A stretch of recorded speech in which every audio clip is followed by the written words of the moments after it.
एक मुख्यमंत्री की गरिमा क्या होती है? एक मुख्यमंत्री एक देश की बेटी का हिजाब चेक करेगा? छोड़ दो, इस्तीफा दे दो मुख्यमंत्री से, जाइए कहीं ऐसा ही बन जाइए। वो अपने कल्चर में है। अरे कोई आदमी अगर मंदिर में जाएगा तो तिलक लगा के नहीं जाएगा क्या? आप बताओ जरा। जब हमारे संस्कार, हमारे भारतीय संस्कृति ये कहती है कि जब हम कहीं जाते हैं कोई सामाजिक प्रोग्राम में तो हमको दिखना चाहिए हम सामाजिक हैं। हम कैसे घूम जाए वहां निवस्त्र होकर के? तो उस बेटी ने, उस देश की बेटी ने, उस हमारी बहन ने, उस देश की बहन ने वही किया जो उसका कल्चर है। आप बताओ उसके कपड़े कौन सी आपत्ति थी? कुछ भी नहीं। ये तो जानबूझ करके टारगेट किया गया। इससे मुख्यमंत्री की मंशा दिख रही है। जंगल राज चरम पर चल रहा है। जानबूझ करके जग हसाई की गई। नीतीश कुमार है, 10वीं बार उन्होंने शपथ ली है और सीनियर नेता हैं। उनके लिए बड़ी शर्मिंदगी वाली बात है ये। और इन्होंने भी माफी नहीं मांगी है, माफी मांगनी चाहिए। जो मोदी जी ने कहा था कि हम तो कपड़ों से पहचान लेते हैं, वो बेचारी जो लड़की है वो मुस्लिम है, उसने हिजाब लगा रखा है, वो अपने जो है अपने धर्म, अपने कल्चर को मानती है, उसके मुताबिक वो अपना फेस को ढककर वहां पहुंची है। तो ऐसा नहीं करना चाहिए। मैं ये कह सकता हूं कि नीतीश कुमार जी इस बार सत्ता में अंधे हो चुके हैं। बीजेपी का संरक्षण इतना मिला है इन्हें कि अब वो इंसान को इंसान नहीं मान रहे। इस तरीके से उनकी ओछी मानसिकता दिख रही है। दिमाग में उनके ये था कि ये मुस्लिम है। नहीं, सिक्योरिटी पर्पस की अगर आप बात कर रहे हैं तो क्या मुख्यमंत्री चेक करेगा? क्या मुख्यमंत्री कोई पटवारी है, कोई एसआई है, कोई कॉलेज का कोई एडमिनिस्ट्रेशन है क्या? कोई जो है वो प्रिंसिपल है, कोई वीसी है? वो मुख्यमंत्री है प्रदेश के। 10 बार मुख्यमंत्री बने, इस बार उन्होंने शपथ ली है। ये जिम्मेदारी कॉलेज की होती है। जो लिस्ट आ रही है डीएम की होगी, वाइस चांसलर की होगी, जो पूरा एक सिस्टम होता है, एक लिस्ट बनती है, ये उनकी जिम्मेदारी है। मुख्यमंत्री की स्टेज पे कोई अगर बच्चा चढ़ रहा है, कोई बहन चढ़ रही है, कोई स्टूडेंट चढ़ रहा है, तो वहां तो कोई शक की गुंजाइश ही नहीं है। तो सस्पेंड करना चाहिए उन लोगों को। लेकिन मंशा थी कि एक मुस्लिम बेटी को, वो देश की बेटी है, मुस्लिम की नहीं है, इनकी मंशा आप देखिए। इनके प्रदेश में सम्राट चौधरी जब से गृह मंत्री बने, चारों तरफ कॉपी की जा रही है उत्तर प्रदेश की तरह। ताहिमाम हो रहा है, बुलडोजर चलाए जा रहे हैं। अभी प्रदेश में एक मुस्लिम लड़के की मोम लिंचिंग की हत्या कर दी, उसके पैसे लूट लिए, अख्तर हुसैन की। आप बताइए आप जरा, उसमें कितना एक्शन लिया गया? यानी कि देश को किस तरफ लेकर जा रहे हैं लोग। उत्तर प्रदेश में हिंदू मुस्लिम, बिहार में हिंदू मुस्लिम चालू हो गया। अब ये बिहार में जंगल राज नहीं है। अरे वो अपनी मेहनत से डॉक्टरी कर रही है, वो लड़की अपनी मेहनत से वो अपना सर्टिफिकेट लेने आई है। उसके लिए 10 बार उसके कम से कम डॉक्यूमेंट चेक किए होंगे, लिस्ट बनी होगी। उसके बावजूद भी ये हिजाब की बेइज्जती की गई है। ये देश की बेटी के मान सम्मान की बेइज्जती की गई है। ये देश की बेटी जो अपने तन को, अपने बदन को ढककर आ रही है, ये उसकी बेइज्जती की गई है। ये कल्चर की बेइज्जती की गई है, जानबूझकर की गई है। मजाक बनाया गया है इस्लाम धर्म को इन लोगों ने। लेकिन इस बात को ये ना समझेगा ये मुस्लिम समाज अकेला है।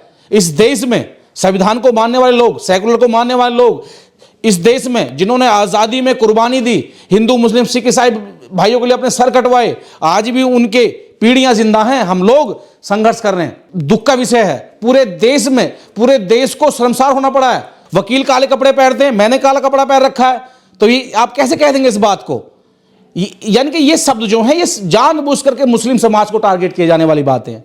आप कहीं कंट्री में जाइए और आप देखेंगे जो डिग्रियां मिलती हैं हर कॉलेज में, उसमें गाउन होता है ब्लैक कलर का, ब्लैक कपड़े पहन जाते हैं। चीफ जस्टिस ऑफ इंडिया की ड्रेस ब्लैक होती है।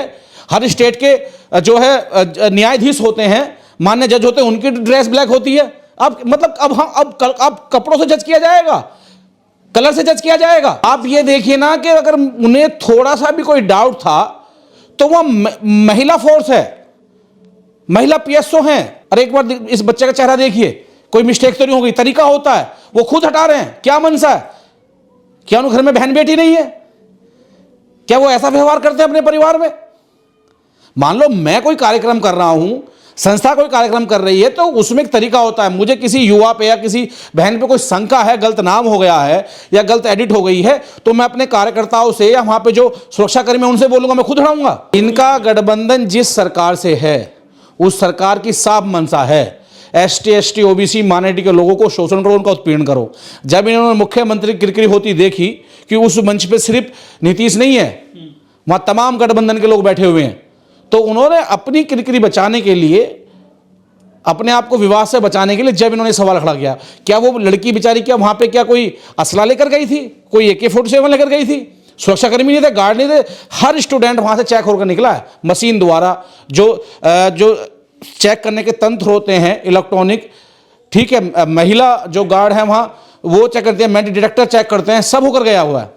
तो इस घटना से पूरे देश को विश्व स्तर पर बेइज्जती सहनी पड़ी है और मूर्खता की इतनी हद हो गई, मुख्यमंत्री जी के मुंह से एक शब्द नहीं फूटा कि मेरी मनसा ऐसी नहीं थी, लेकिन फिर भी अगर मेरी भावनाओं से ठेस लगी है तो मैं माफी चाहता हूं अपनी उस बेटी से, अपनी बहन से। अभी तक नहीं कहा। बड़ा हुआ तो क्या हुआ, जैसे पेड़ खजूर पंछी को छाया नहीं, फल लग जाती दूर।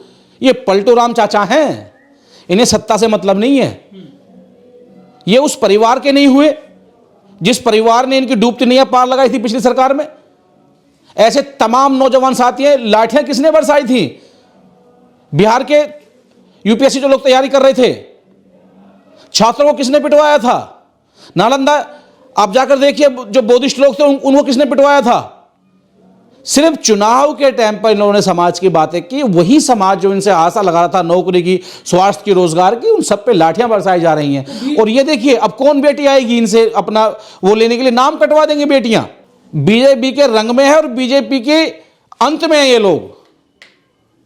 अगर यही गठबंधन किसी और से हुआ होता तो शायद ऐसा मंजर ना होता, क्योंकि दिमाग में मनसा है हिंदू मुस्लिम वाली, दिमाग में मनसा है कि बेटी चाहे जो है किसी भी धर्म की हो, अगर वो मुस्लिम धर्म को ताल्लुकात रखती है तो उसको टारगेट किया जाएगा, उनके लोगों को टारगेट किया जाएगा।